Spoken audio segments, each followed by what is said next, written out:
Dear students, I am Ragini, your commerce teachers. I hope you are all fine at home. I welcome all of you to this online class. In today commerce, we see about the first unit, historical background of commerce in the subcontinents. So this lesson covers the following topic. That is, we are going to see about these topics today. The first one is about meaning of commerce. Second one about barter system. Then third one is inroads of commerce. Let's see about the meaning of commerce. Historical background of commerce in the subcontinents. So in this lesson, first we have to see about the meaning of commerce. What is meant by commerce? I think you are learning first time commerce, the subject commerce. So commerce is part and parcel of human life. That is, it is a part and parcel of human life, whether it is a king or a common man. So all of them using commerce in their day-to-day life. So commerce is an exchange of goods and services, especially on a large scale. That is, commerce is an exchange of goods and services. Here, exchange is nothing but buying and selling of goods and services. If you are buying one pen, means it is related to commerce. Okay, so commerce is an exchange of goods and services, especially on a large scale.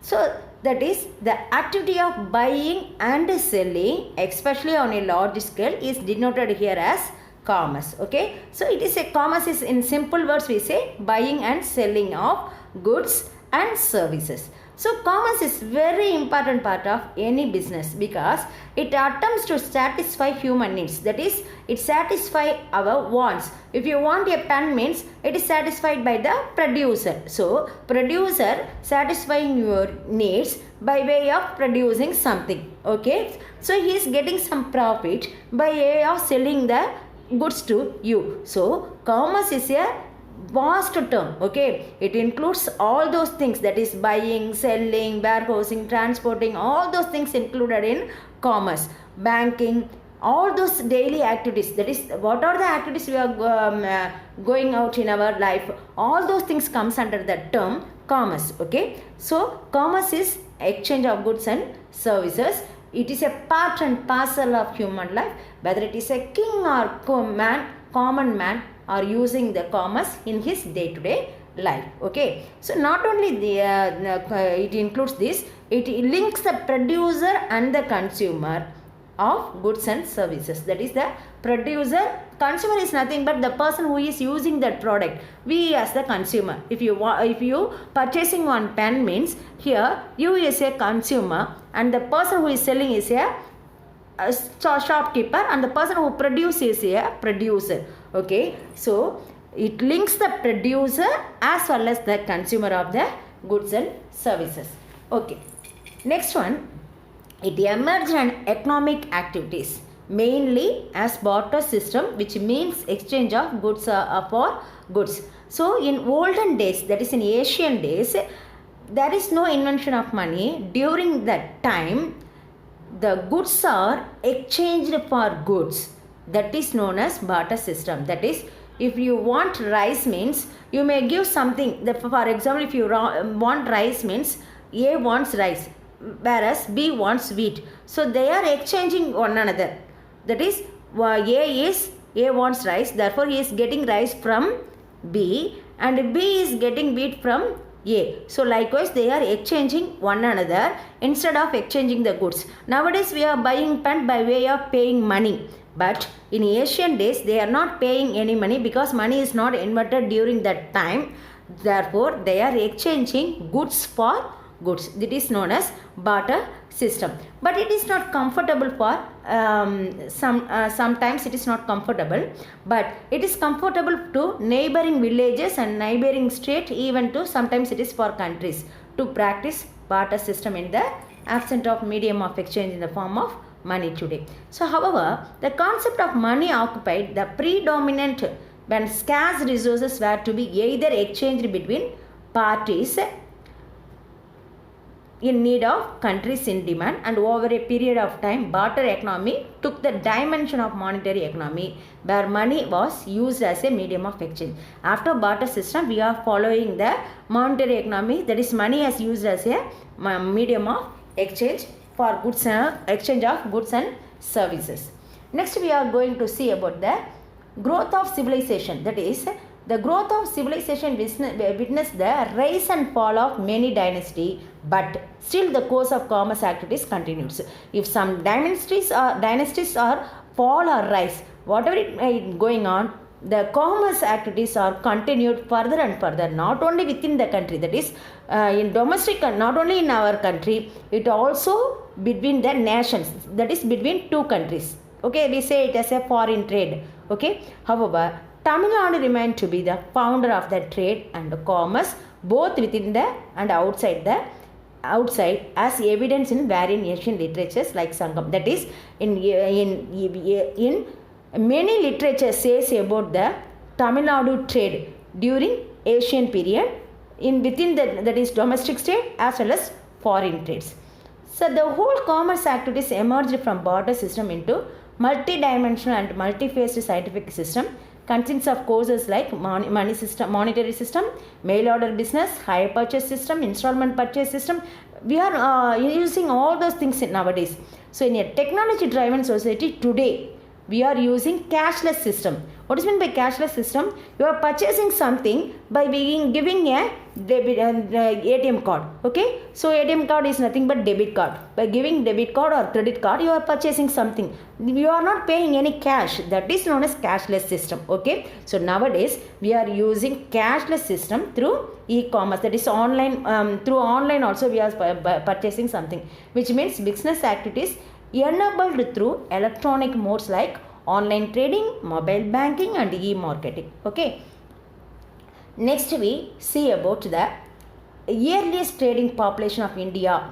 How they say trade. Okay. They say the word Vanimam or Vaniyam would have a Dravidian origin. It comes from the Dravidian culture. Okay. The earlier Tamil people produced their products. That is, they cultivated their products in their land and bartered their surplus. That is, if they are an extra product, for example, they needed 10 kg of rice means, if they produce 100 kg of rice means, then 90 kg of rice is surplus. So they are giving that surplus as bartered their surplus, and that is how trade came into existence. That is, they are giving the surplus to another person by getting some goods. So likewise the trade comes during the olden days. The word Vanigam has been widely used in Sangam literature like Purananuru and Tirukural. You know about Purananuru as well as Tirukural. So here the word Vanigam is widely used in these literatures.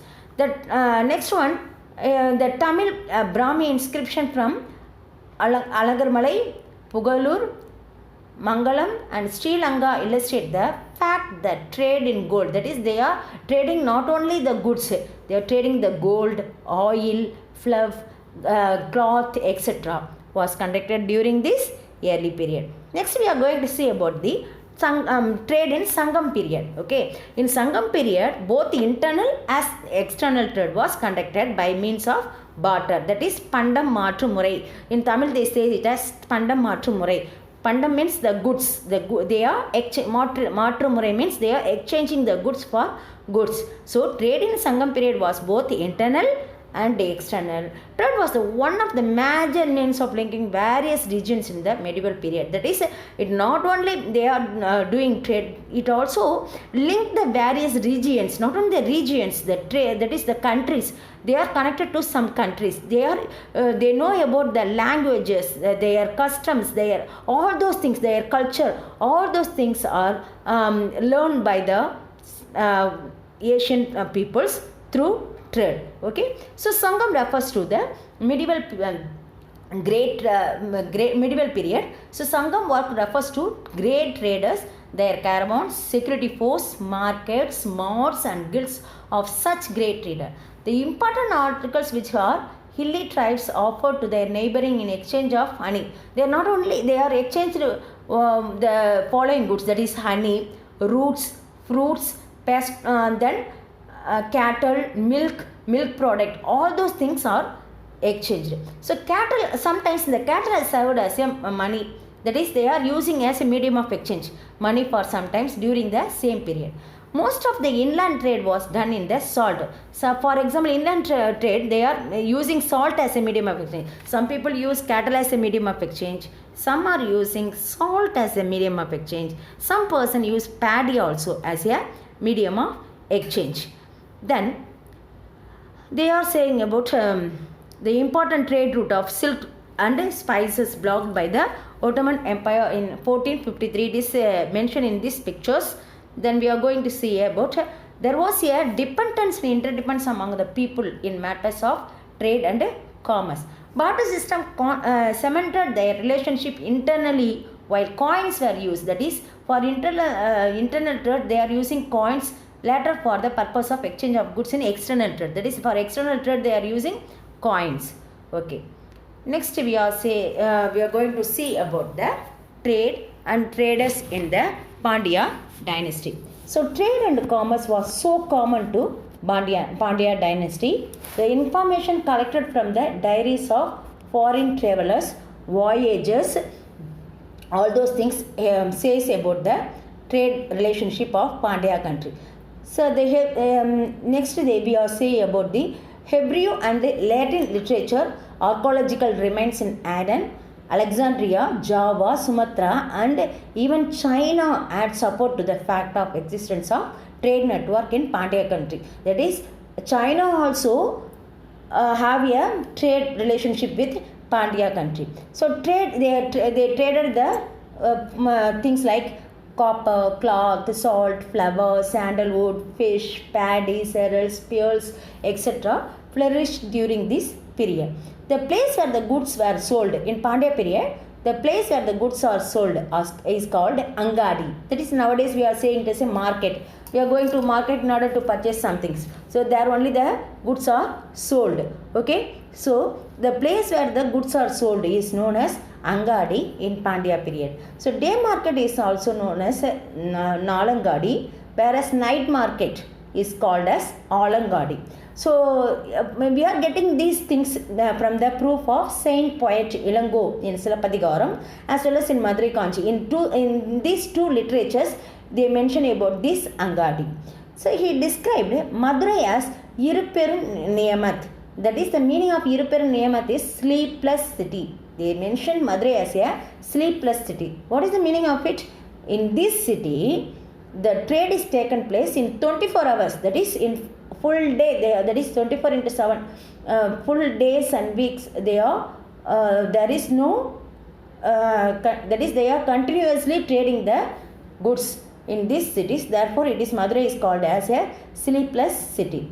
Then we are going to see about the coastal trade in Asian Tamil Nadu. So big cities like Pumbugar had Marurupakam. That is, Marurupakam is known as inland town and Patinampakam is known as coastal town. Had market and bazaars where many merchants met one another for the purpose of selling or buying the goods. Okay. So here some ports are mentioned. Port towns are Tondi, Korkai and Puhar and Mussoorie. These are the port towns in coastal Asian Tamil Nadu. Then they say about the brisk trade. People of the coastal region engaged themselves in coastal trade and developed their intercontinental trade contacts. They were engaged in different kinds of fishings, spears and conches, and produced salt and built ships. Okay, they are using some boats like Padagu, Timil, Toni, Ambu, Udamburai, etc. were used for cross the river. That is, they are using these foods for domestic trade. Whereas for foreign trade, they are using Kalam, Marakalam, Bangam, Navai, etc. are used as a used for foreign trade. Okay. So next one is about important Asian trade centers in Tamil Nadu. Alangagulam, that is Ramanathapuram districts. Some important trade centers are Nikam and Mailafan, all of the important trade centers. Then we are going to see about the role of government during Asian Tamil Nadu. Role of government during Asian Tamil Nadu. So foreigners who transacted business were known as Yuvanas.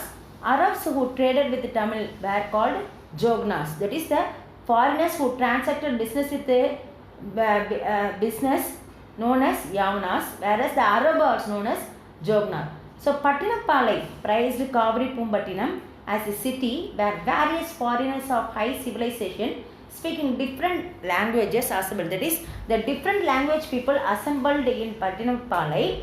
So for trade with these people. Okay. Next one is about the role of state in trade related to two aspects, namely adequate infrastructure. That is, the state provided adequate infrastructure in order to take trade. Okay, not only the adequate infrastructure, they are administrate machinery for taxation. That is, they are charging some tax for this trade. Nowadays we are using GST. All those things are.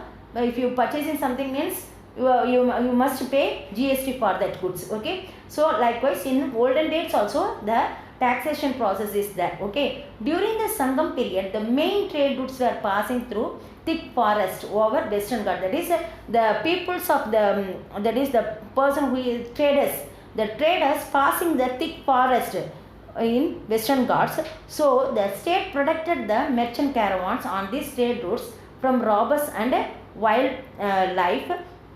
Main roads known as Peruvali were built for the surface transportation. They built the Peruvali in order to travel. That is, the trader using the Western Ghats forest. So they built main road known as Peruvali were built for the purpose of transportation. Then besides, states expanded infrastructure. That is, for shipping such as ports, lighthouse, warehouse. All those things are built. That is, they needed for the trade activities to promote overseas trade. So many such ports were developed during the Sangam period.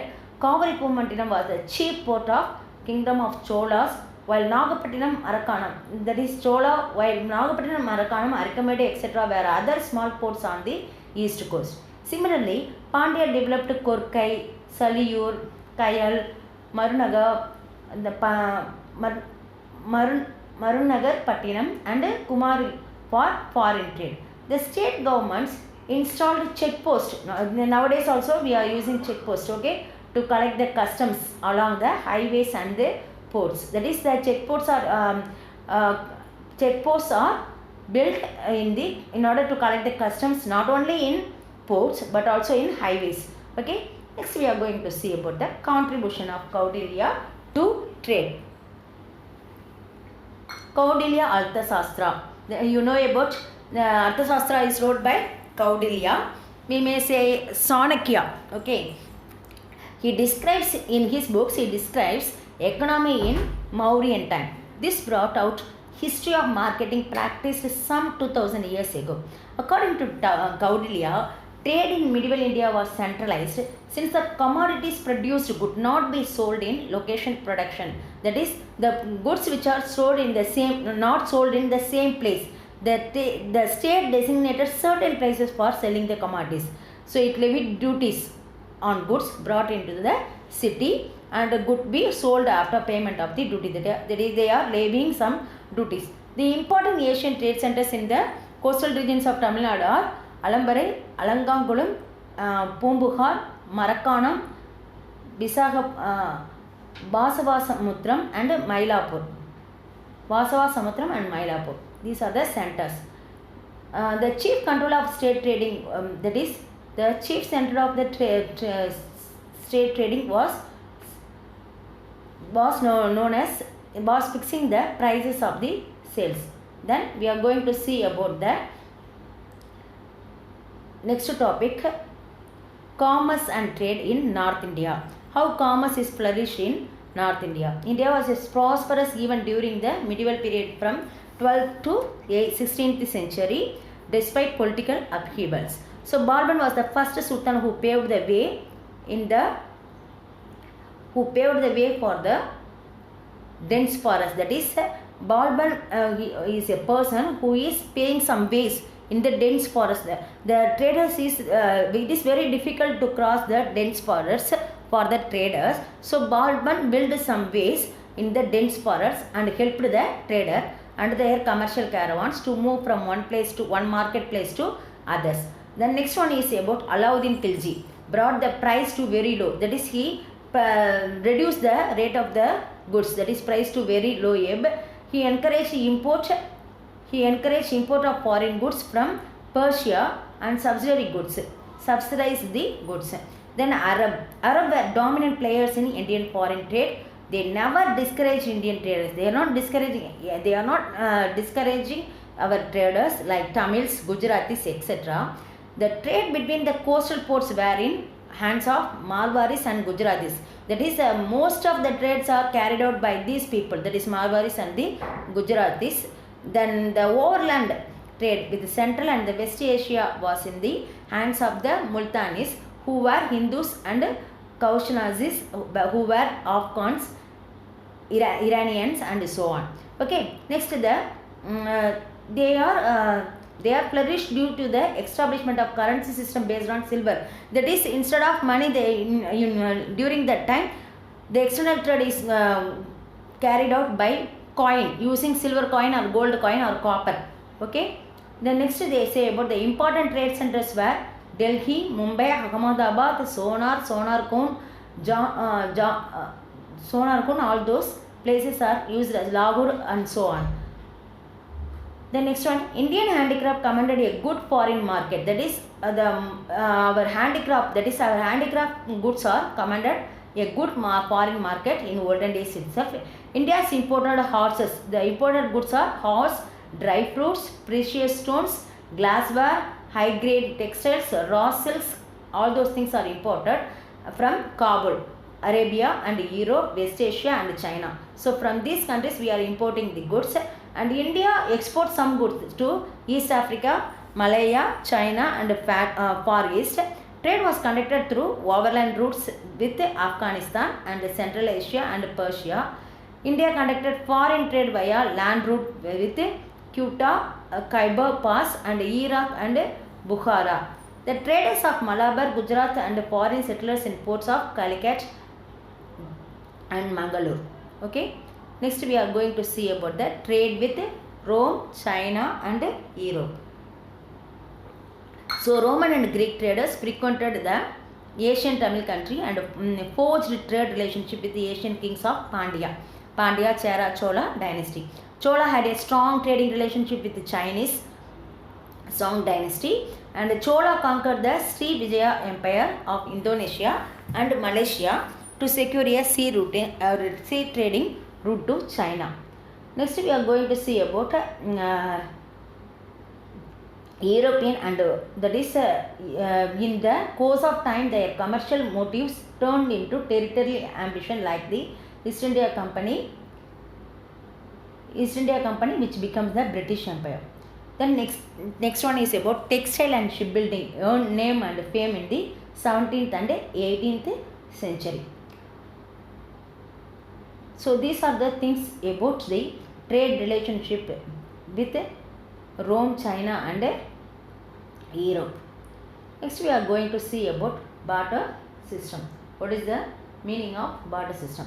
Goods were exchanged for goods prior to invention of money. Before the invention of money, they are exchanging the goods for goods instead of money. Okay, this is known as barter system. The barter systems has certain conditions mentioned below. If it works, it has certain conditions, that is surplus of goods. So each party must have surplus goods, then only they exchange the goods with one another. Not only surplus, both the buyers and sellers should meet one another. Okay, and both the buyers and sellers should require the goods each other desperately. So that is double coincidence of wants. The constraints of barter system. The barter system envisages mutual exchange of one's goods to other without the invention of money as a medium of exchange. It imposes certain constraint in the smooth flow of trade as explained below. That is, it disturbs the flow of trade because of this reason. That is known as constraints in barter system. Lack of double coincidence of wants. If both the parties having the same needs, then only they are exchanging their goods. For example, A is having a surplus of groundnut and B is possessing rice in surplus. In this case, A should be in need of rice possessed by B, as the latter should desperately need groundnut possessed by A. If this coincidence of wants does not exceed, it does not exceed, barter cannot take place. Therefore, this is the first condition about this. Then non-existence of common measures of value. There is no measures that in, nowadays we are saying that 1 kg of tomato equal to 30 rupees like that, okay. But in olden days there is no money at all, okay. So there is no measurement for this goods, okay. So this is one of the constraints. Then lack of direct contact between the producer and the consumer. So if the producer and consumer have direct relation, then only it is possible to exchange their commodities. If they are in faraway places, mean it is not possible to direct both the person, okay. So this is one of the concerns. The next one is about lack of surplus stocks. Absence of surplus stock was one of the impediments in barter system. The buyers and sellers do not have surplus. So if you have surplus, then only you sell it, okay. You are not having it, then what happens? There is no barter system possible. Then invention of money. So because of these constraints, the invention of money is arised. All the aforesaid constraints were addressed by the invention of money as medium of exchange. Nowadays we are using money as a medium of exchange. Besides, there are other hindrance in the smooth exchange of goods. So hindrance is nothing but in Tamil we say tadaigal, okay. So besides, there are other hindrance in the smooth exchange of goods from place of production to the place of consumption. That is, the goods are produced in Delhi, means if it reaches to Tamil Nadu people, after taking some hindrances, that hindrances are place hindrance, time hindrance, risk hindrance, knowledge hindrance, finance hindrance, all those things covered in these hindrances. We will see one by one, okay. These are addressed by various mechanisms in detail in the subsequent section of this chapter. The next one is hindrance of commerce.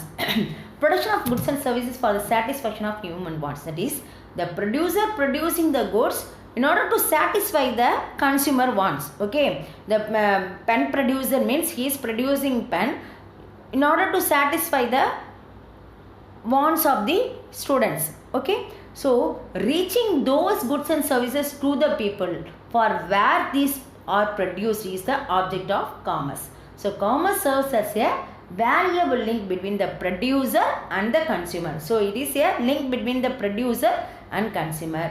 It renders a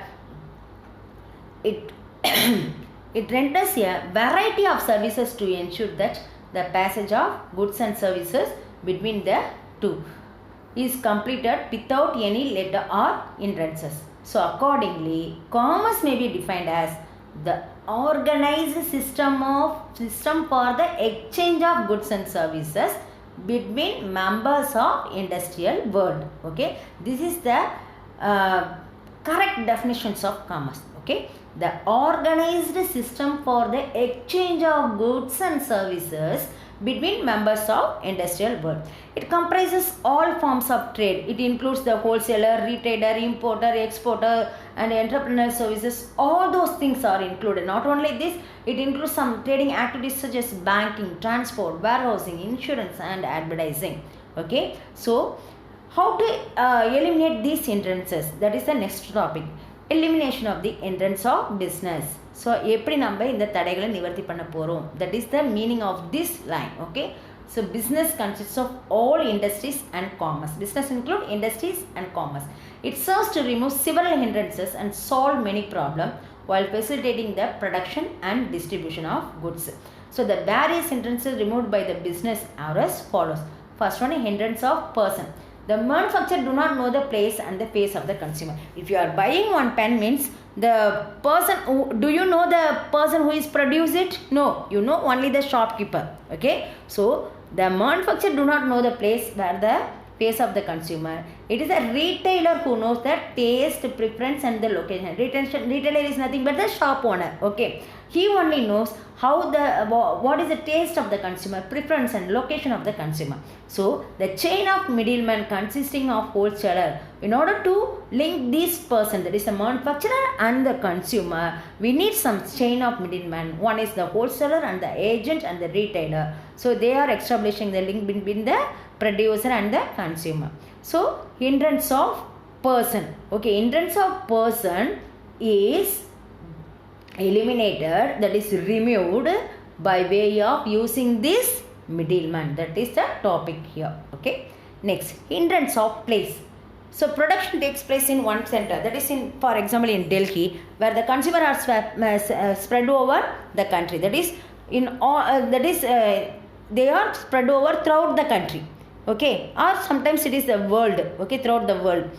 Rail, air, sea, and land transport. In order to transport these things, we are using railways, airways, and sea as well as land routes. Okay, bring the product to the place of the consumer. So hindrance of place is removed by way of transport. That is the meaning given here. Okay, next, hindrance of time.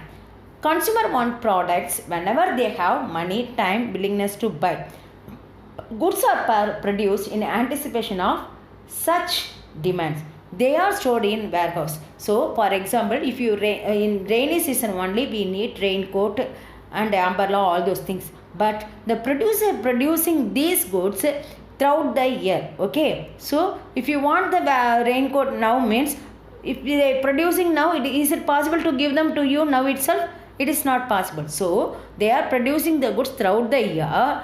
These goods are stored in the warehouse. Okay, whenever the distributor asking for that goods, they are distributing at the right time to the consumer. So hindrance of time is removed by way of warehouse. Okay, then hindrance of risk of deterioration in quality. So that is some damages occur. Okay, proper packaging, modern air conditioner storage houses ensure that there is no deterioration in quality of products.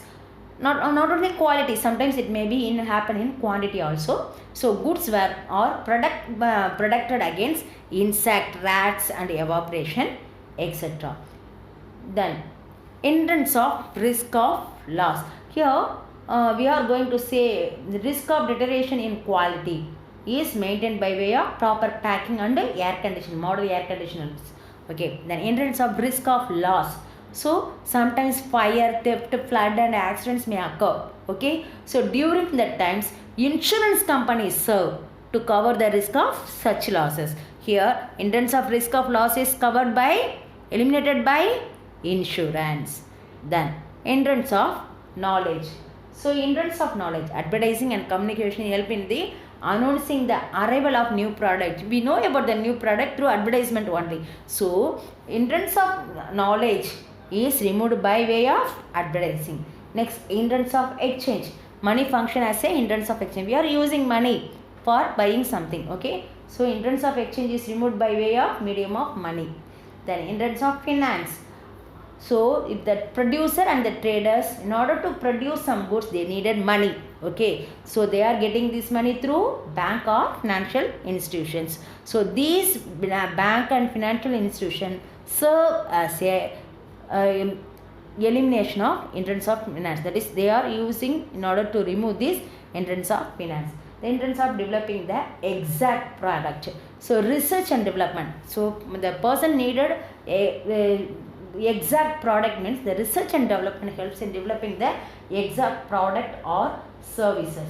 Okay, so these are the things relating to hindrance.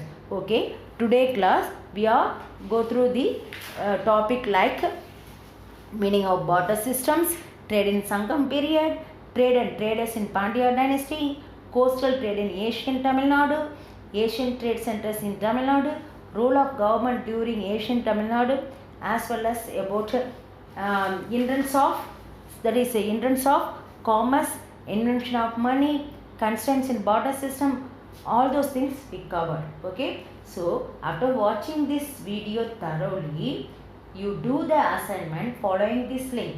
Thank you, students.